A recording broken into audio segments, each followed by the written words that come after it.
Shalom, saudara-saudari terkasih dalam Kristus.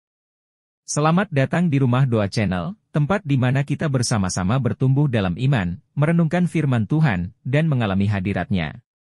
Jika ini pertama kalinya Anda bergabung, jangan lupa untuk like, subscribe, dan aktifkan lonceng notifikasi, agar Anda tidak ketinggalan renungan-renungan yang memberkati hidup kita. Hari ini, kita akan membahas bagaimana mendengar suara Roh Kudus dengan jelas. Apakah Anda pernah bertanya-tanya, bagaimana caranya agar kita bisa peka terhadap suara Roh Kudus? Bagaimana membedakan suara Tuhan dengan suara hati atau pikiran kita sendiri? Mari kita merenungkan bersama. 1. Roh Kudus adalah penolong yang memimpin kita. Yohanes 16 ayat 13. Tetapi apabila Ia datang, yaitu Roh kebenaran, Ia akan memimpin kamu ke dalam seluruh kebenaran. Sebab Ia tidak akan berkata-kata dari dirinya sendiri, tetapi segala sesuatu yang didengarnya itulah yang akan dikatakannya dan Ia akan memberitakan kepadamu hal-hal yang akan datang.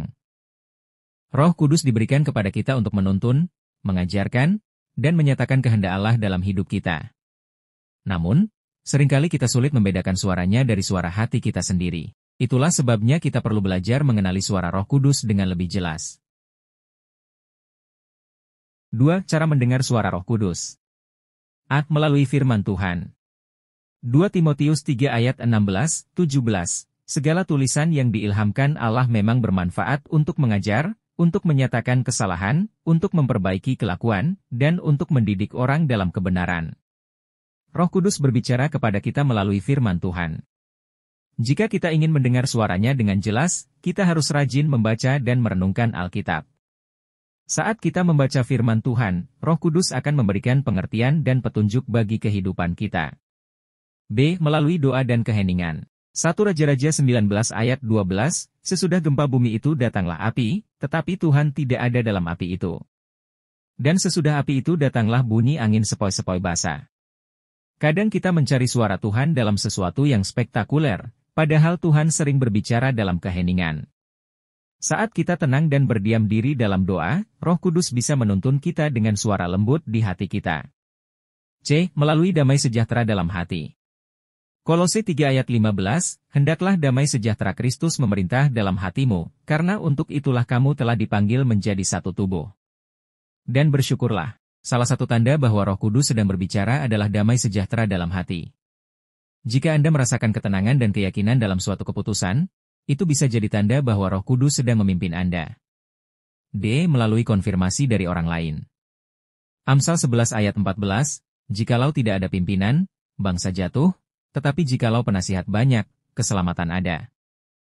Terkadang, Tuhan berbicara kepada kita melalui orang lain, seperti pemimpin rohani, teman seiman, atau keluarga. Saat kita ragu akan sesuatu, kita bisa meminta konfirmasi melalui nasihat orang yang takut akan Tuhan. 3. Tokoh Alkitab yang peka terhadap suara Roh Kudus. A. Samuel belajar mendengar suara Tuhan. 1 Samuel 3 ayat 10. Lalu datanglah Tuhan dan berdiri di sana dan memanggil seperti yang sudah-sudah, Samuel, Samuel. Dan Samuel menjawab, berbicaralah, sebab hambamu ini mendengar. Samuel awalnya tidak mengenali suara Tuhan, tetapi setelah dibimbing oleh Imam Eli, ia belajar untuk mendengar dan menaati suara Tuhan. Kita juga perlu belajar membedakan suara Tuhan dari suara lain di sekitar kita. B. Paulus dipimpin oleh Roh Kudus dalam pelayanan. Kisah Para Rasul 16 ayat 6-7 Paulus dan rekan-rekannya hendak pergi ke Asia, tetapi Roh Kudus mencegah mereka. Hal ini menunjukkan bahwa Roh Kudus bisa mengarahkan kita ke jalan yang benar. Jika kita benar-benar mendengarkan dan taat, Roh Kudus akan memimpin kita menjauhi bahaya dan membawa kita ke dalam kehendak-Nya. C. Filipus mendengar dan bertindak segera. Kisah Para Rasul 8 ayat 29, Roh Kudus berkata kepada Filipus, pergilah ke situ dan dekatilah kereta itu. Filipus segera pergi dan akhirnya membawa seorang sida-sida Etiopia kepada Kristus. Saat kita mendengar suara Roh Kudus, kita harus segera bertindak dalam iman, karena itu bisa menjadi kesempatan besar untuk menyatakan kasih Tuhan kepada orang lain. 4. Kesaksian tokoh yang mengalami Roh Kudus. 1. Billy Graham, penginjil dunia. Billy Graham dikenal sebagai salah satu penginjil terbesar abad ke-20. Ia mengalami pengurapan Roh Kudus dalam pelayanannya, sehingga jutaan orang bertobat dan menerima Kristus melalui khotbah-khotbahnya. Graham sering berkata bahwa tanpa Roh Kudus, tidak mungkin ada kebangunan rohani sejati. 2. Reinhard Bonnke, penginjil Afrika. Reinhard Bonnke adalah penginjil yang mengadakan kebaktian besar di Afrika. Ia sering bercerita bahwa Roh Kudus memberinya visi tentang Afrika akan diselamatkan, yang menginspirasi jutaan orang untuk menerima Kristus. Mujizat dan kesembuhan ilahi banyak terjadi dalam pelayanannya. 3. Smith Wigglesworth, penginjil hamba Tuhan. Smith Wigglesworth mengalami kuasa Roh Kudus setelah dibaptis dengan Roh Kudus. Ia dikenal sebagai seseorang yang penuh iman dan mengalami banyak mujizat dalam pelayanannya, termasuk penyembuhan orang sakit dan bahkan kebangkitan orang mati. 4. Kathryn Kuhlman, pelayan mujizat pengajar Roh Kudus. Kathryn Kuhlman memiliki pelayanan yang kuat dalam kuasa Roh Kudus. Ia sering berkata bahwa tanpa Roh Kudus, ia bukanlah siapa-siapa. Dalam kebaktian-kebaktiannya, banyak orang mengalami penyembuhan, pembebasan, dan mengalami hadirat Tuhan dengan sangat kuat. 5. Nick Vujicic, motivator Kristen. Nick Vujicic, lahir tanpa tangan dan kaki, mengalami depresi di masa kecilnya. Namun, setelah perjumpaan dengan Tuhan, ia dipenuhi oleh Roh Kudus dan dipakai untuk menyebarkan pesan pengharapan ke seluruh dunia. Ia sering berkata bahwa Roh Kudus memberikan kekuatan dan tujuan hidupnya. 6. Denzel Washington, aktor Hollywood Kristen yang taat. Denzel Washington pernah mengaku bahwa ia mengalami kepenuhan Roh Kudus di gereja pada usia 20 tahun. Ia mengatakan bahwa pengalaman itu sangat kuat sehingga membuatnya menangis dan bergetar. Ia sering berbicara tentang pentingnya iman dalam kehidupannya dan bagaimana Roh Kudus membimbingnya dalam setiap keputusan.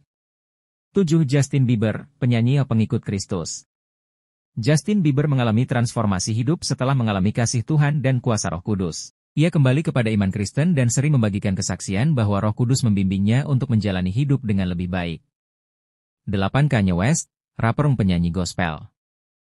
Kanye West, yang dulu dikenal karena gaya hidup duniawi, mengaku mengalami perubahan besar setelah disentuh oleh Roh Kudus. Ia merilis album gospel, Yesus is King, dan mengatakan bahwa hidupnya sekarang sepenuhnya untuk memuliakan Tuhan. 9. Charles Spurgeon, pengkhotbah besar di Inggris. Charles Spurgeon mengalami kuasa Roh Kudus dalam pelayanannya. Ia dikenal sebagai Pangeran Pengkhotbah, dan meskipun hidup di abad ke-19, khotbah-khotbahnya masih menginspirasi banyak orang hingga hari ini.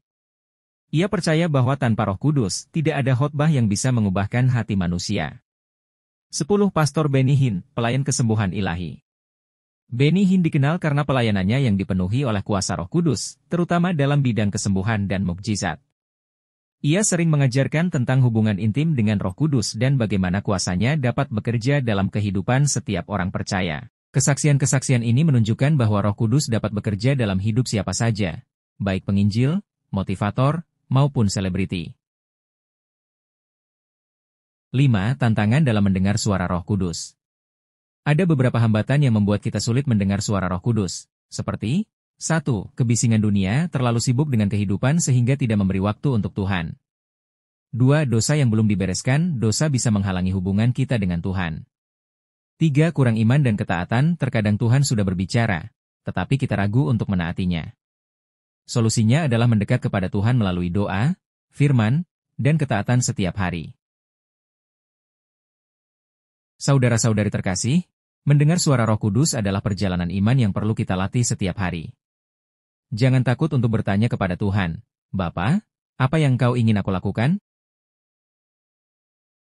Mari kita berdoa. Bapa yang penuh kasih, terima kasih atas firman MU hari ini. Kami rindu untuk semakin peka terhadap suara Roh Kudus. Ajarkan kami untuk mendengar, memahami, dan menaati kehendak MU dalam hidup kami. Jauhkan kami dari kebisingan dunia yang menghalangi kami untuk bersekutu dengan MU. Kami serahkan hidup kami ke dalam tangan MU. Dalam nama Yesus Kristus, kami berdoa. Amin. Jika renungan ini memberkati Anda, jangan lupa untuk like, bagikan, dan subscribe Rumah Doa Channel. Mari sebarkan firman Tuhan agar semakin banyak orang mengalami kuasa Roh Kudus dalam hidup mereka. Tuhan Yesus memberkati.